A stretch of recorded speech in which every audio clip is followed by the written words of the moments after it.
is a disgrace. He targeted Iran's main enrichment facility. বিশ্বের বৃহত্তম মুসলিম রাষ্ট্র ইরান জুড়ে নতুন বিক্ষোভ। ক্ষমতার ভিত নড়বড়ে। বিশ্বাসের সংকটে ইসলামী প্রজাতন্ত্র ইরান জুড়ে আবারও অস্থিরতা। গত মাসে রাজধানী তেহরানে শুরু হওয়া বিক্ষোভ অল্প সময়ের মধ্যেই দেশটির 31টি প্রদেশে সবকটিতে ছড়িয়ে পড়েছে। ক্রমবর্ধমান অর্থনৈতিক সংকট, মুদ্রার ভয়াবহ দরপতন এবং দীর্ঘদিনের রাজনৈতিক হতাশা সব মিলিয়ে ইসলামের প্রজাতন্ত্রের শাসন ব্যবস্থা আজ এক গভীর বিশ্বাসের সংকটে দাঁড়িয়ে। We've identified the location for and checked it's new. There will have been more protests, potentially many more. এই বিক্ষোভের সূচনা হয় তেহরানের ঐতিহ্যবাহী গ্র্যান্ড বাজারে। ইরানি রিয়ালের আকস্মিক পতনে ক্ষুব্ধ ব্যবসায়ীরা রাস্তায় নামেন।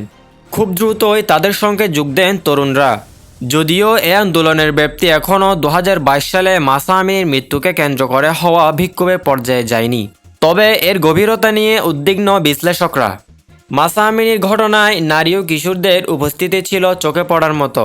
এবারের বিক্ষোভে সে অংশগ্রহণ তুলনামূলক কম, কিন্তু তবুও ক্ষোভের ভাষা আগের চেয়েও বেশি স্পষ্ট। এবার প্রশ্ন শুধু পোশাকবিধি নয়, বরং প্রশাসন ব্যবস্থা নিয়েই। যুক্তরাষ্ট্রভিত্তিক মানবাধিকার সংস্থা হিউম্যান রাইট অ্যাক্টিভিস্ট নিউজ এজেন্সির তথ্যমতে নতুন করে শুরু হওয়া অস্থিরতায় অন্তত 34 জন বিক্ষোভকারী ও 4 জন নিরাপত্তা সদস্য নিহত হয়েছেন। গ্রেফতার হয়েছেন প্রায় 2200 জন। বিশ্লেষকদের মতে এই বিক্ষোভ কেবল অর্থনৈতিক নয়, এটি একটি আস্থার পতনের প্রতিফলন। মধ্যপ্রাচ্যের বিশেষজ্ঞ অ্যালেক্স ভাতাঙ্গা বলেন, এটি শুধু রিয়ালের পতন নয়, বরং রাষ্ট্র ও জনগণের মধ্যকার বিশ্বাসের পতন। ইরানি কর্তৃপক্ষ পরিস্থিতি সামাল দিতে দ্বিমুখী কৌশল নিচ্ছে। একদিকে অর্থনৈতিক দাবিকে বৈধ বলে স্বীকার করে সংলাপের আশ্বাস, অন্যদিকে রাজপথে কাঁদানে গ্যাস ও নিরাপত্তা বাহিনীর কঠোর উপস্থিতি। এই দ্বৈতনীতি সরকারের ভেতরের দ্বন্দ্বকে প্রকাশ করে বলে মনে করেছেন পর্যবেক্ষকরা। 25 বছর বয়সী মিনা পশ্চিম ইরানে লোরেস্তা প্রদেশ থেকে বলেন, আমি শুধু স্বাভাবিকভাবে বাঁচতে চাই, কিন্তু রাষ্ট্র আমাদের জীবনের চেয়ে পারমাণবিক কর্মসূচি আর আঞ্চলিক রাজনীতিকে বেশি গুরুত্ব দিচ্ছে।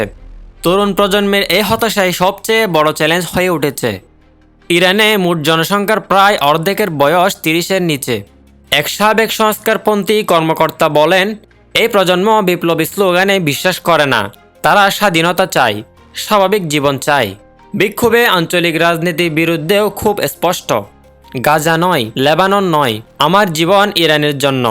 এই স্লোগান শাসক গোষ্ঠীর অগ্রাধিকার নিয়ে প্রশ্ন তুলছে। ইসরায়েলের ধারাবাহিক হামলায় ইরানের মিত্রদের দুর্বল হয়ে পড়া এবং আঞ্চলিক প্রভাব কমে যাওয়া অভ্যন্তরীণ অসন্তোষ বাড়িয়েছে। সামাজিক যোগাযোগ মাধ্যমে ছড়িয়ে পড়া ভিডিওতে দেখা গেছে মাশহাদ শহরে বিক্ষোভকারীরা জাতীয় পতাকা নামিয়ে ফেলছেন। এইসব চিত্র ধর্মীয় নেতৃত্বের বিরুদ্ধে ক্রমবর্ধমান প্রতিরোধের ইঙ্গিত দিচ্ছে। ইরানের সর্বোচ্চ নেতা আয়াতুল্লাহ আলী খামেনি এই পরিস্থিতি নিয়ে কঠোর অবস্থান নিয়েছেন। তিনি স্পষ্টভাবে জানিয়েছেন ইরান আত্মসমর্পণ করবে না। তবে বিশ্লেষকরা মনে করছেন প্রায় 10 দশকের শাসনের পর ইসলামী প্রজাতন্ত্র আজ সবচেয়ে বড় পরীক্ষার মুখে। ভাতাঙ্গার ভাষায় পরিবর্তন এখন অনিবার্য মনে হচ্ছে। সরকার টিকে থাকতে পারে, আবার পতনও হতে পারে, কিন্তু আগের মতো কিছুই আর নেই। প্রশ্ন একটাই, এই বিক্ষোভ কি আবারও দমনপীড়নে থেমে যাবে, নাকি ইরানের ইতিহাসে নতুন কোনো অধ্যায়ের সূচনা করবে? উত্তর দেবে সময় আর রাস্তায় নামা ইরানি জনগণ।